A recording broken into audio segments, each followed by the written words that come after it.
objeto, não é uma marca em si. Claro. A marca cujo sinal será dele, na época dele. E a época dele não chegou. Existe o espírito do anticristo que está no mundo, mas e o sistema que está se montando, mas a pessoa do anticristo somente será revelada quando a igreja for raptada daqui, tá?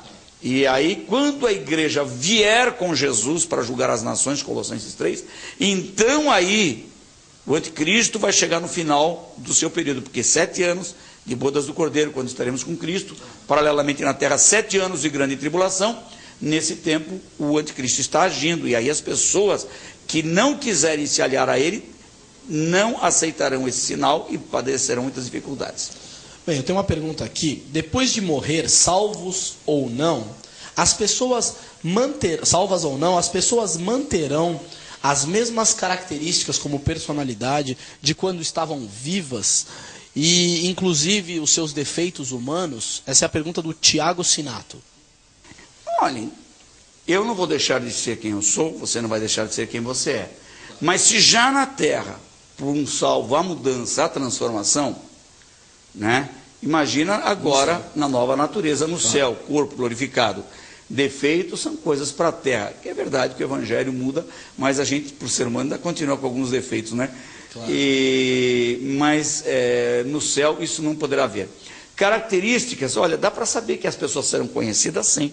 Veja um exemplo de Jesus aqui, em Mateus capítulo 8, no versículo 11, diz assim: mas eu vos digo que muitos virão do Oriente e do Ocidente. Essa palavra está sendo dirigida aos judeus, e está dizendo que até do Ocidente viria a gente, né? Que, no caso, a gente foi alcançado aqui no Ocidente. Assentar-se-ão à mesa com Abraão, Isaque e Jacó no reino dos céus. Ora, como eu vou saber que é Abraão? Como eu vou saber que Jacó é Jacó, Isaque é Isaque, se não houver um conhecimento? A personalidade será mantida e haverá formas de se identificar cada um, né? Claro, vamos lá. Eduardo e Fernanda. A pergunta deles é o seguinte: com relação aos versículos 9 a 11 de Apocalipse 17, pode-se dizer ou interpretar que o próximo Papa após Bento XVI pode ser o anticristo? Não, não faça isso. Muita gente tem essa coisa de dizer que o anticristo é Papa. Primeiro, que o Papa ele tem uma linha, a Igreja Católica, que difere da linha evangélica. Contudo, ninguém pode negar que seja cristianismo, e o anticristo é alguém avesso a Cristo, claro, contrário a Cristo, jamais alguém que portaria o nome ou o título de cristão. Não há razão para pensar que seja o Papa, né? Imagina, e por que seria ele? Por exemplo, esse Papa atual é um Papa, ele é um teólogo diferente do anterior, né?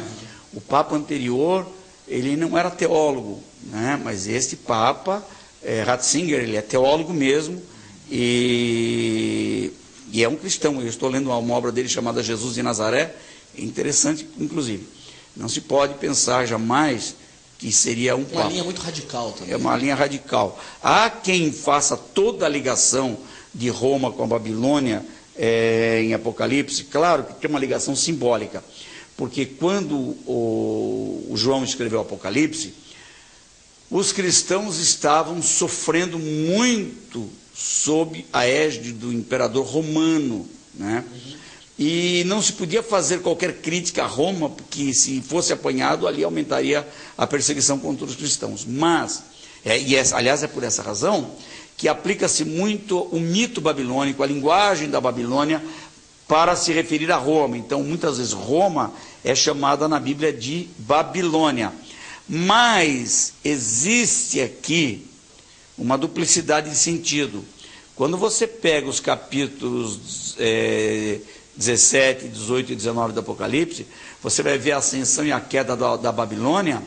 Você não está mais pensando em Roma, você tem que pensar no ressurgimento. Deixa eu dizer uma coisa sobre isso. Lá na Babilônia, no capítulo 4 de Daniel, quando Daniel interpreta o sonho de Nabucodonosor sobre aquela árvore frondosa, sobre a qual as aves do céu se aninhavam, né, ali nos galhos, e sob a qual também os animais buscavam uma sombra, quando uma mão vem de cima e corta aquela árvore, né? E ele interpreta como o filho do homem cortando a árvore.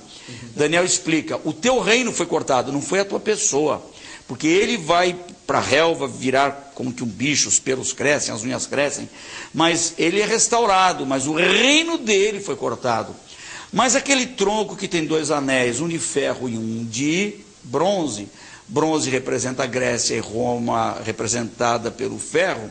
Você vê que até hoje as leis romanas estão aí mantidas no mundo todo, né, influenciando os códigos, as leis. E a cultura grega, a filosofia grega, há muita coisa do comportamento do homem pós-moderno, inclusive a própria liberação para a prática da homossexualidade, ela encontra um respaldo na filosofia e na cultura grega, porque na Grécia o jovem com 18 anos tinha que ir para o exército e ele tinha que ter uma experiência homossexual. Então, a linguagem grega na medicina, no mundo todo, há uma influência muito forte da cultura nas artes gregas. A única coisa que não existe é a Babilônia. Cadê a Babilônia? Não existe mais Babilônia. Existe Iraque, existe Irã.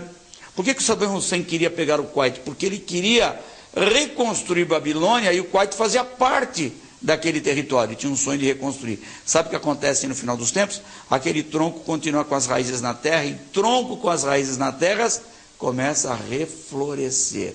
Então você começa a ver uma Babilônia não mais simbólica, mas uma Babilônia literal a partir dali. Comece a prestar mais atenção na religião do Oriente e na força que ela está exercendo na Europa, estendendo-se para o Ocidente. Eu não sei se a gente tem muito mais tempo, mas eu acho que dá para fazer mais uma pergunta rápida aqui, pastor. O que são as 2 oliveiras do Apocalipse? Essa é a pergunta do Fábio, que estava aqui com a gente no Congresso de Escatologia. As 2 oliveiras do Apocalipse são as 2 testemunhas, e essas 2 testemunhas, elas são 2 pessoas, evidentemente, com as características de 2 personalidades fortes do Antigo Testamento, Moisés e Elias.